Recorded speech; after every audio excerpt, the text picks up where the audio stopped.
Steven here. Thank you for joining me again. So today I am actually going to go into a little bit more detail and we will talk about whether or not you should keep or try to keep a Mandarin fish. So a Mandarin fish, which honestly, if you enjoy seeing a fish once in a while and be surprised by its beauty, it is for you. But if you want something that kind of swims around all the time, you want something that you can see from across the room, that's not for you, because Mandarin fish, they are natural predators and they just kind of dart around the rock, get close to where they can find their prey.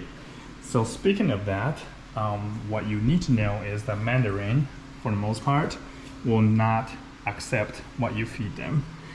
I know there are some exceptions to the rule, and you will read some people on forums. Actually, there is my Mandarin, if you can see him right there darting in the rock. So there, it's out of sight again. So if you will read in some forums, some people will say, oh, I keep my Mandarin alive for so and so long years, and then I was able to feed them. Those are outliers, they're not the norm. So if you get a wild caught Mandarin, do not expect it to thrive on your feeding alone. What you will need is a very mature and established fish tank with a lot of pod population. That is their main source of diet. And they may occasionally, if they're very desperate, accept frozen diet from you that you feed. But because they're so slow, they're so small, they're easily startled, all your other fish, tangs, angels, whatever, they will outcompete your Mandarin fish. So some people may ask, so okay, so how big of a fish tank do I need to keep a Mandarin fish? My personal recommendation, at least 100 gallons.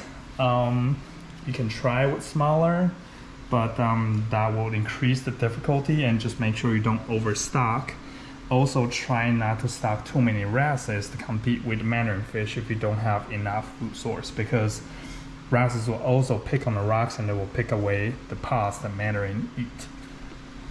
So on the market today, there are two main types of Mandarin fish you can find. There is the squiggly or the green Mandarin fish.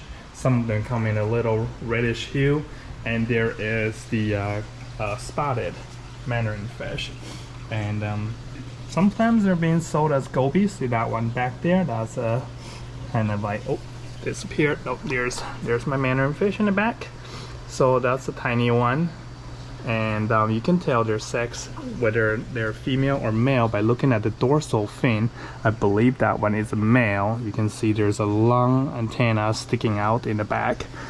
And we also have a spotted Mandarin in here somewhere. I just saw it this morning. Like I said, if you want a fish that you have to spend time to find, this is the fish for you. But if you don't want to have to find a fish after extended search, then it is not. Oh, actually it's like back there behind that bush. If you can see, it's resting right now. So the spotted Mandarin, one thing special about them is that they actually will eat, and it's not a guarantee. They may eat flatworms. If you have a flatworm infestation, they may help you finish some, or at least keep it under control. It may not eradicate it, or there is a chance to, but for the most part, they just keep things under control. So that is a utilitarian use of a Mandarin. You can also get captive bred Mandarin from Biota. I know that they try to guarantee that their Mandarin will accept your food that you feed. They don't need the natural food. A natural food supplement is always still great for them. And also from personal experience, that is not 100% foolproof. So again, if you ask if a Mandarin fish is right fish for you, like I said, you need a large enough tank that is really well seasoned with a lot of microfauna for them to thrive, for number one. And number two, don't expect them to be out there in the open for you to enjoy it all the time. So if you really want to just sit back from a corner of the room and see everything from your tank, Mandarin is not for you. So long story short, do your researches before you get your fish. My system here is 550 gallons and is very well seasoned. There's like 200-300 pounds of live rock in here, connected to an 80-gallon tank, another 80-gallon tank, a sump filtration system, and another sump that is 150-gallon tank, even though it's partially filled. So altogether, this whole system is like 900 gallons of water.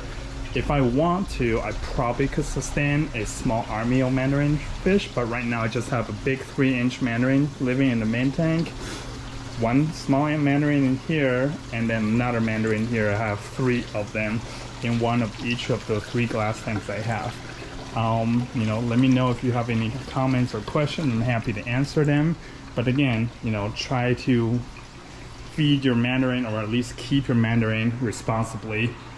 They're beautiful fish. I would really hate to see any of them perish in your fish tank. Thank you for tuning in, and I'll talk to you soon.